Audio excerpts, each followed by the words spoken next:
There is a point where a city becomes too expensive to feel easy, but still not exciting enough to justify the pressure. And that may be one of the biggest housing and lifestyle problems in America right now. A lot of people are no longer chasing the biggest, flashiest, or most talked about places. They are looking for something else.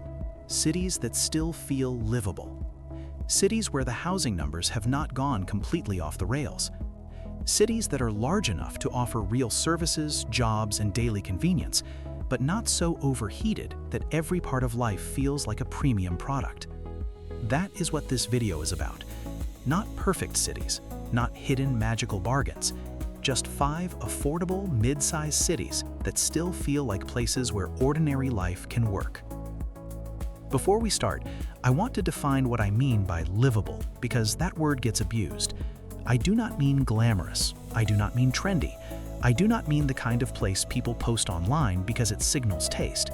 I mean something simpler and more useful. A livable city is one where the numbers and the rhythm of daily life still feel compatible. Housing is not painless, but it is not absurd. The city is big enough to function like a real city, not just a town with one cute downtown block. And the broader state around it still helps rather than hurts the budget. For this list, I am mainly looking at city home values from Zillow's February 2026 data, statewide cost of living rankings from Merrick's 2025 annual averages, and current census population estimates. And I should add one more warning up front. Affordable does not automatically mean better. Cheap alone is not enough.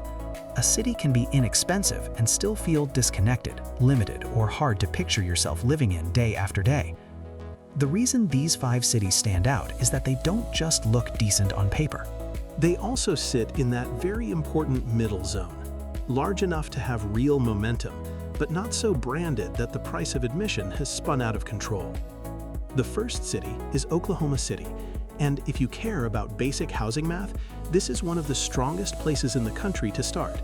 Zillow's February 2026 data puts the average Oklahoma City home value at $203,329, while the statewide Oklahoma figure is $216,242.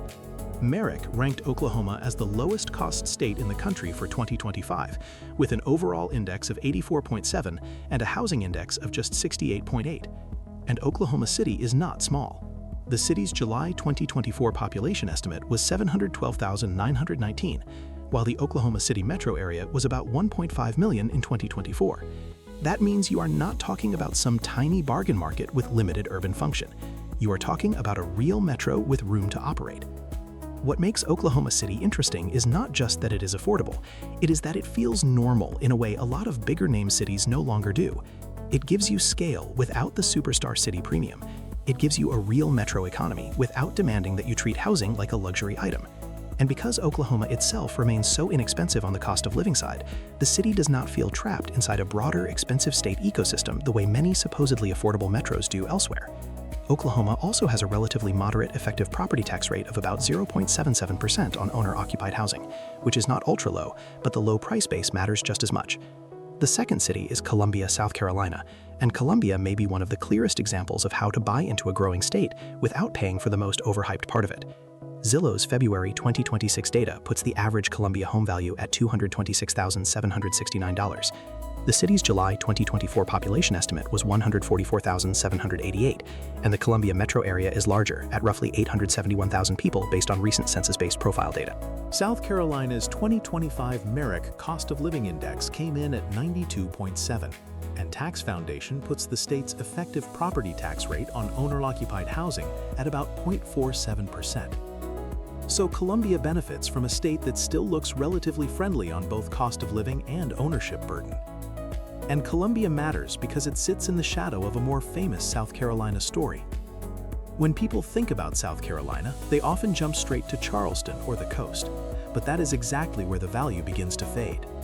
Zillow's February 2026 data puts Charleston at about $581,145, which is a completely different housing reality from Columbia.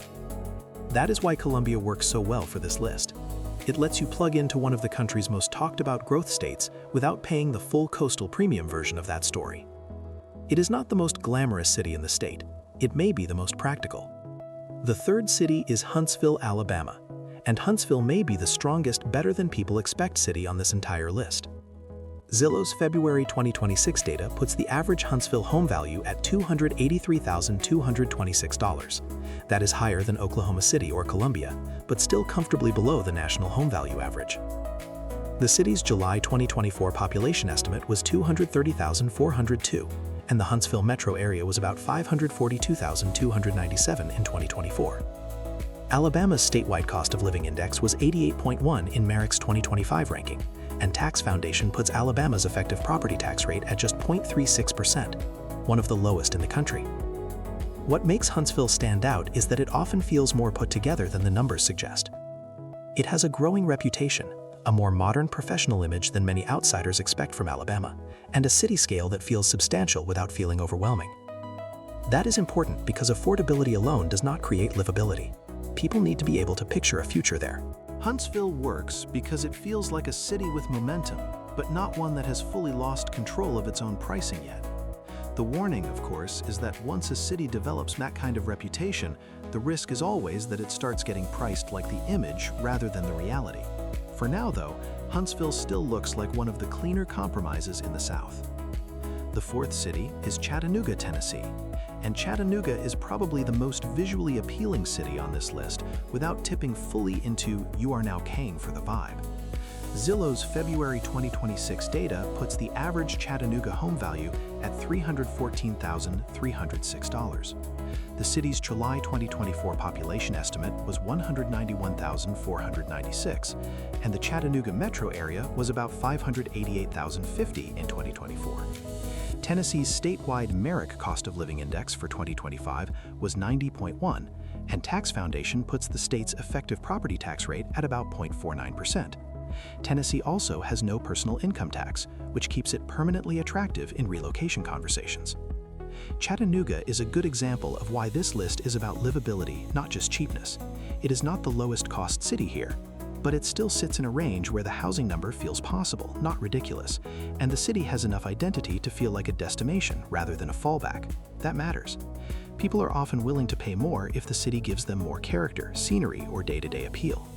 The trick is making sure they are not paying superstar city prices for a mid-size experience.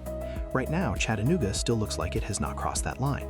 Nashville, by comparison, is much harder to defend as a value story, with an average home value around $429,861. Chattanooga benefits from Tennessee without inheriting the full Nashville premium. The fifth city is Greenville, South Carolina, and Greenville may be the best example in this entire video of a city that feels bigger than its city limit number. The city itself had a July 2024 population estimate of 74,371, but the broader Greenville-Anderson-Greer metro was approaching 980,000 people in 2024. Zillow's February 2026 data puts the average Greenville home value at $321,243. That makes it the most expensive city on this list, but still far below Charleston and below many nationally celebrated metros. And because it sits in South Carolina, it still benefits from a state-level cost structure that remains relatively friendly, with a Merrick index of 92.7 and an effective owner-occupied property tax rate around 0.47%.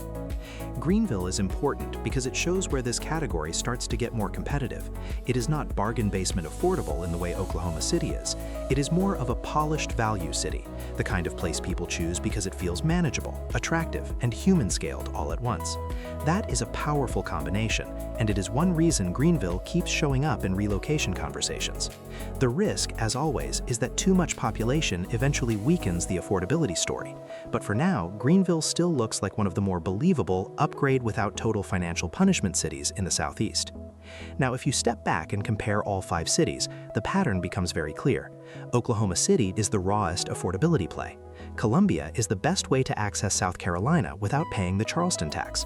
Huntsville is the most underrated real city with momentum option. Chattanooga is the most lifestyle-forward city that still feels within reach. And Greenville is the most polished city here, but also the one closest to testing the edge of this whole category. In other words, these cities are not interchangeable. They are 5 different versions of the same solution. And that solution is increasingly important in America. A lot of people no longer want the full burden of a major superstar metro. But they also do not want the trade-offs that come with going too small. They want a place where housing does not dominate the entire conversation, where the city still has enough structure to feel functional, and where life still feels like it can be built instead of constantly defended. That is exactly the middle zone these 5 cities occupy, and it is why this category may matter more in the next few years than a lot of the louder relocation myths people still repeat. There is also a bigger lesson here about how Americans should think about relocation. The best affordable cities are often not the ones that scream the loudest.